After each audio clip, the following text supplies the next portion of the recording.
اللہ تعالیٰ کے ذکر کا اثر۔ بادشاہ کے محل میں صفائی کرتے جب ایک بھنگی کی نظر ملکہ پہ پڑی تو وہ پہلی نظر میں اس پر فدا ہو گیا، لیکن اپنی حیثیت اور ملکہ کی حیثیت میں فرق دیکھا تو وہ سر جھکائے وہاں سے چلا گیا۔ پر دل تھا جو ایک ملاقات کی حسرت میں تڑپتا ہی رہا۔ عشق کی بیماری نے جسمانی کی بیماری کا روپ لیا اور وہ بستر پر پڑ گیا۔ بھنگی کی بیوی بھی ساری حالت سے واقف تھی۔ بھنگی کی حالت خراب ہونے کی وجہ سے اس کی بیوی اس کی جگہ کام پر لگ گئی۔ کئی دن تک جب بھنگی ملکہ کو وہاں پر نظر نہیں آیا تو اس نے اس کی بیوی سے دریافت کیا کہ بھنگی کی بیوی یہ سوچ کر گھبرا گئی کہ ملکہ کو اصل بات بتا دی تو نہ جانے کیا حال ہوگا ہمارا، لیکن ملکہ نے اس کی گھبراہٹ جانچ کر اسے اعتماد میں لیا اور حقیقت پوچھی۔ بھنگی کی بیوی نے وہ ساری صورتحال ملکہ کے گوش گزار کر دی۔ تب ملکہ نے اسے کہا کہ اس سے ملاقات کا یہی ایک راستہ ہے کہ تم اپنے شوہر سے جا کے کہہ دو کل وہ شہر سے باہر کسی رستے پر بیٹھ جائے اور بس اللہ اللہ کرتا رہے، نہ تو کسی سے بات کرے اور نہ ہی کسی کا دیا کوئی تحفہ قبول کرے۔ ایسا کرنے سے جب اس کے چرچے بادشاہ تک پہنچیں گے تو وہ ملاقات کے رستے بھی کھل جائیں گے۔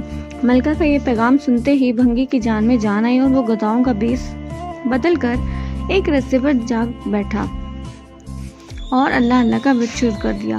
آنے جانے والے اس سے متاثر ہوتے اور نذرانے ساتھ لاتے، لیکن وہ سر اٹھا کے کسی کو نہ دیکھتا اور نہ ہی کسی چیز کو ہاتھ لگاتا۔ کرتے کرتے خبر بادشاہ تک پہنچی اور اس نے وزیر کو بھیجا کہ دریافت کرو کہ کون ہے اور اس کی سچائی کس حد تک ہے۔ وزیر نے واپس جا کر بادشاہ سے اس کی بہت تعریف کی۔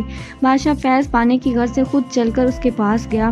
جب ہر طرف اس کے چرچے ہونے لگے تو ملکہ نے بادشاہ سے اس نیک انسان کی زیارت کی خواہش ظاہر کی۔ بادشاہ نے اجازت دی۔ اس اثناء میں جب بھنگی کو اس بات کا احساس ہوا کہ اب تک وہ دل سے نہیں بلکہ ایک دنیاوی مقصد کے تحت ہی اللہ پاک کے نام کی تسبیح کر رہا تھا، وہ جھوٹا ہے لیکن پھر بھی اللہ کی رحمت اس پر اس قدر ہے کہ لوگ اس کے سامنے جھک رہے ہیں، کیا بادشاہ اور کیا عام آدمی سبھی اسے عزت دے رہے ہیں۔